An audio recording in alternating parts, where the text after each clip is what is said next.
What's up guys, it's Anders, and if you know me by now, you know that an Abbey Road plugin has come out and we have to cover that. So Waves are at it again with their Abbey Road partnership, and this time they've released a saturator plugin. This is kind of an interesting thing. It's being billed as like a saturation enhancement kind of vibe. However, it's actually super similar to like things like the NLS or the VCC. If you don't know what those are, check the video out. I'll just pop it up here. This is kind of cool because if you don't use the TGI1234 console emulation or the red emulation, but you like the distortion and saturation that those kinds of plugins and vibe can give you, what you've now got within this plugin is those condensed in, and you can drive the absolute hell out of it, invert the phase and get a completely different feel. Makes use of the compression inside it, but it's actually a unique thing as well. Abbey Road built this out of basically parts of the other systems to build like this hybrid crazy saturation box that they could use as a piece of analog gear. Waves have gone in, emulated the whole thing, and it's pretty damn interesting. Save me talking about it any further, let's just jump into Logic and have a look at it. Alright, as you can see, we're inside Logic, and I've got the mix loaded up for the track Like a Fool. So if you want to hear the final version, Spotify and all those other good places. What we're going to do here for the saturator is have a look on the main vocal. Labeled here as main vocal is the main like top line for the track. I should have seen it coming, I didn't see a thing. So that's what we're going to be playing around with the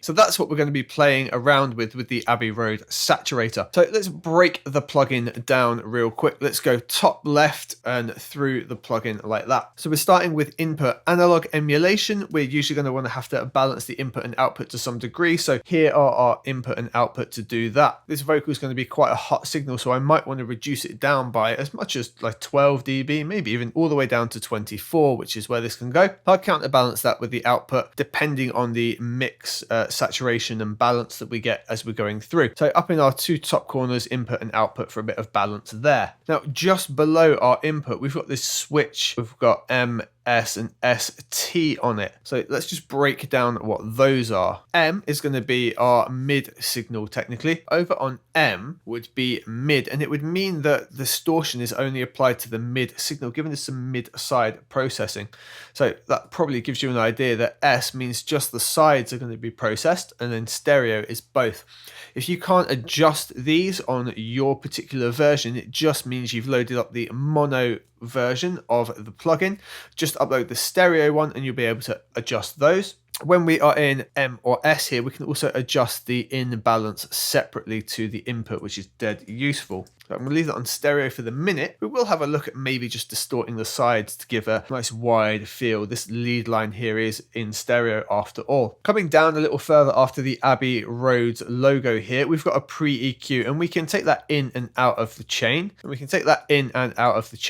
something you'll often find on Waves plugins that are emulated in this way is just taking it in and out of the chain may well affect the sound as well. So on the pre-EQ, we've got a high shelf that we can take a huge amount out of or add a huge amount to. Really simple. We can't control anything that's really going on with the high shelf itself. Just below it, we've got a parametric band. This top control here is up to 18 decibel of gain or boost. The one just here is a frequency control all the way up to 10k, down as low as 40 hertz. And then we've got a Q for that. Notice the GUI doesn't adjust at all. It just lets you know you're on a parametric band, so we can't visually see it. If you hold Option to reset these, you notice they don't snap dead to the middle. And just below that, we've got a low shelf with the same parameters as the high shelf above. Remembering this is a pre-EQ. Moving over to the next section here, we've got our meter overall. We can switch it between an in and out, so it's going to show our in signal versus our output. Then we go on to a compander. Notice it's not a compressor, but a compander. One of the first things we can do on here is flip the phase. Now, flipping the phase on the compander does change the sound considerably as it's fed into the saturator, so we'll play around with that in just a moment. Here we've got our ratio, any compressor that you're expecting, so it's going to pass that threshold, and based on the ratio will be the amount of compansion,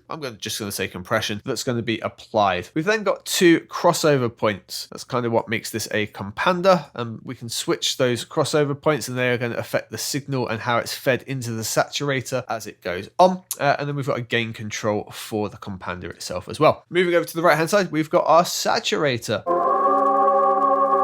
We've got a flathead screw emulation here showing how we could switch over to the different parts of the desk. TG is the Abbey Road TG12321 desk, red is the red console, and off is, well, off. We can choose the amount of saturation via this control here, so we can have it all the way at 0 or we can crank it all the way to 100.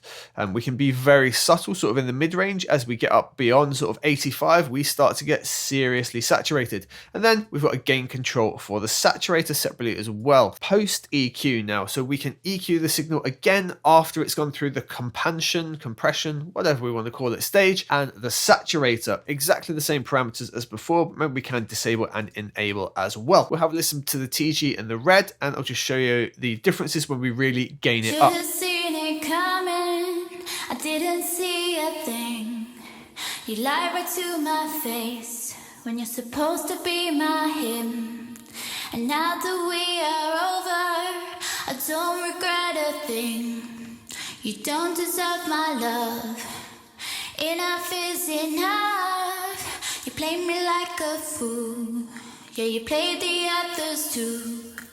You play me way too much. Yeah, you play me every time. You play me like a fool. Yeah, you play. Okay, so just switching the compander there because it was catching some of the pops and clicks of the vocal quite a bit and really bringing them up. So just adjusted its crossovers, and this seems to be the nicest place for it. Pretty high ratio, to be fair, 3.5, not massive, but high by comparison to what we got. Let's try driving it now into the TG. I don't regret a thing. You don't deserve my love. Enough is enough. You play me like a fool. Yeah, you play the others too. You play me way too much. Yeah, you play me every time. You play me like a fool. So see how we can really start to drive that. However, we can just be a bit more subtle. Sort of around 65 was actually kind of nice. Let's just A and B that real quickly. I should have seen it coming. I didn't see a thing. You lied right to my face when you're supposed to be my him. And now that we are over, I don't regret a thing. You don't deserve my love. Enough is enough. You play me like a fool. Yeah, you play the others too. You play me way too much. Yeah, you play me every time. You play me like a fool. Yeah, you play the others too. You play me way too much. Yeah, you play me every. I should. Just gonna see how it feels in the context of the track being this distorted. Now this track's already out, I couldn't necessarily do this, but could be something I look at doing in the future.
Now that worked really nicely. Now I've just done a couple of changes here on the post EQ, for example. I just found that sort of unpleasant frequency turned out to be 3.6K.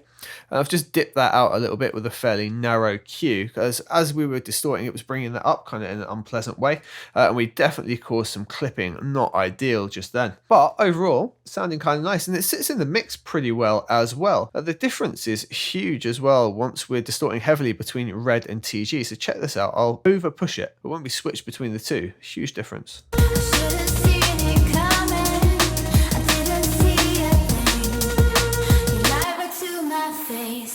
When you're supposed to be my him. And now that we are over, I don't regret a thing. You don't deserve my love. Enough is enough. You can push red a lot further and still get a really cool sound out of it. Should've seen it coming. I didn't see a thing. You lied right to my face. You're supposed to be my him. And now that we are over, I don't regret a thing. Should we see what it's like to just distort the side? I should have seen it coming. I didn't see a thing. You lied right to my face. Oh no, that's nice. So it gives the vocal that really nice presence in the middle, but the over distortion on the sides really helps. I should have seen it coming. I didn't see a thing. You lied right to my face when you're supposed to be my him. Overdoing it, but that's a really easy trick to get a wide vocal. I should have seen it coming. I didn't see a thing. You lied right to my face when you're supposed to be my him. And now that we are over, That's very nice. I'm just going to try flipping the phase and see what difference we get, and then we're going to try the hip hop track out. I should have seen it coming. I didn't see a thing. You lied right to my face when you're supposed to be my him. And now that we are over, I don't regret a thing. You don't deserve my love. Enough is enough. Now what's kind of interesting here is it's not particularly nice sounding over distorting the sides when the vocal's in isolation like this. I should have seen it coming. It's really like hissy and blur, just kind of unpleasant, too in your face. However, in the context of the mix, it helps the vocal stand out loads. It's really like nice effect. I should have seen it coming. I didn't see a thing. You lied right to my face when you're supposed to be my him. And now that we are over. All right, let's see what we can do with some hip hop. Let me load up another track of mine. All right, so let's see what we can do on the hook section of this track here. Back. They want to see me in a trap. You can allow all the chat. I think I'm going to try a similar thing going straight for the stereo. Straight for the side. I think we're going to try a similar thing going straight for the sides and just quite heavily distorting the sides of the vocal. So I've put this on the vocal bus because this is split into different sections. We've got like hard left and hard right like this. Back. They want to see me in a trap. You can allow all the chat. Let's push that. Let's do the red again. We're not going to stress too much about the compander, I don't think. Back. They want to see me in a trap. You can allow all the chat. Miss all my fam, that's a fact. It gives such a cool spread. I really like that. Straight into context, what we got. Back. They want to see me in a trap. You can allow all the chat. Miss all my fam, that's a fact. Sugar rider in the back. They want to see me in a trap. You can allow all the chat. That's really good. I'm going to be using this loads. I can feel it straight away. Like the difference there. So let's go through the whole hook and then I'll bring the saturator in. And like the difference, I get it's making the vocal a bit louder, but it's only attacking the sides and just giving them a completely different feel, which is just sick. It sounds really nice. Back. They want to see me in a trap. You can allow all the chat. Miss all my fam, that's a fact. Sugar rider in the back. They want to see me in a trap. You can allow all the chat. Miss all my fam, that's a fact. Trigger rider in the back. They want to see me in the back. They want to see me in a trap. You can allow all the chat. Miss all my fam, that's a fact. Trigger rider in the back. They want to see me in a trap. You can allow all the chat. Miss all my fam, that's a fact. Trigger rider in the back. They want to see me in the back. They want to see me in a trap. You can allow all the. See, like the mix sounds fine, but that just adds like a little bit of spice on top. Like, not to have regrets, but I wish I'd done something like that with the hook when we put this track out now. But like, I'm just loving it on that. That's the main use I can see for this, guys. Like drums as well, definitely see it to like liven up drums. So these are quite well, they are very digital drums. Let's just have a quick bash on here. Exactly the same settings. Let's see what it does to the drums.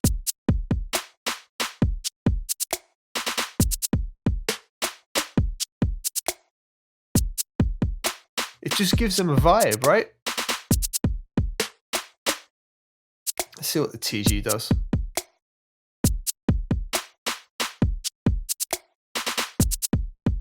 It's arguably going to be more useful in drums as well. It's just going to be on every bus, isn't it?